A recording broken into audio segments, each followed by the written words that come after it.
একটা যুবক ছেলে প্রতি রাতে হারাম, জিনা, ব্যভিচার এবং পাপাচারের মধ্যে নিজেকে ডুবিয়ে রাখত। এমন কোনো হারাম নেই যে সেটা সে ভক্ষণ না করত। তার মা একদিন তাকে বলছে, বাবা, তুমি যে কাজগুলো করো এগুলো একেবারেই ঠিক না। তুমি একজন মুসলিম ঘরের সন্তান, সো তুমি এগুলো একেবারে করতেই পারো না। তো যুবক ছেলেটা তার মাকে বলছে, মা, আমার বয়স সবে মাত্র 25, আমার জীবন এখনো পড়ে আছে। আমি এখন যদি ইবাদতে ডুব দেই, এখন যদি আমি নামাজ কালাম পড়া শুরু করি, মুখের মধ্যে দাড়ি রাখি, তাহলে তো আমি বৃদ্ধ হয়ে যাব।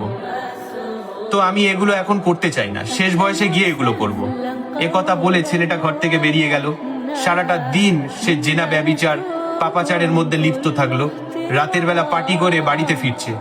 আনুমানিক 2 থেকে 3টে, ঘুটঘুটে অন্ধকার, গভীর রাত, কুচকুচে কালো রজনী, চারিদিকে ঝিঝি পোকার ঝিকঝিক শব্দ।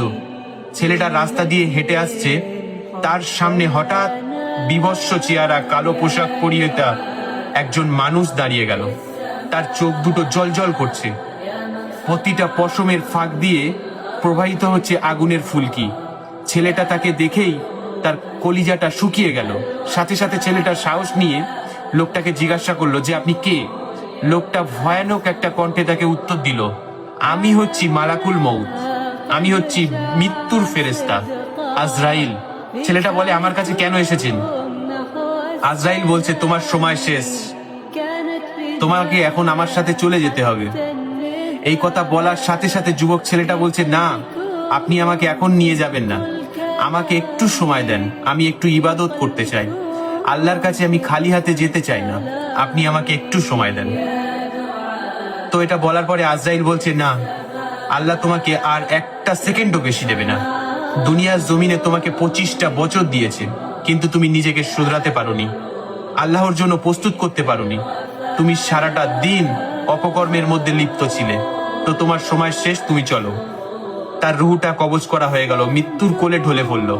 তার লাশটা কবরে রাখার পরে ওখানকার মসজিদের ইমাম সাহেব বলছে সকলের উদ্দেশ্যে, ভাই, আপনারা দোয়া করবেন ছেলেটার জন্য, ছেলেটাকে যেন আল্লাহ সুবহানাহু ওয়া তাআলা জান্নাত দান করে। এটা বলার পরে কবর থেকে একটা গায়েবী আওয়াজ এসেছে। ওখান থেকে বলা হচ্ছে যে তাকে 25 বছর সময় দেওয়া হয়েছে, কিন্তু নিজেকে শোধরাতে পারেনি। তো আর এখন কোনো কাজ হবে না, তাকে জাহান্নামের মধ্যে নিক্ষেপ করা হয়েছে, নাউজুবিল্লাহ। তো ভাই, এখনো যারা এরকম পাপাচারের মধ্যে লিপ্ত আছেন, ফিরে আসেন রবের দিকে। রব আপনাদের জন্য রহমতের দরজা খুলে বসে আছে।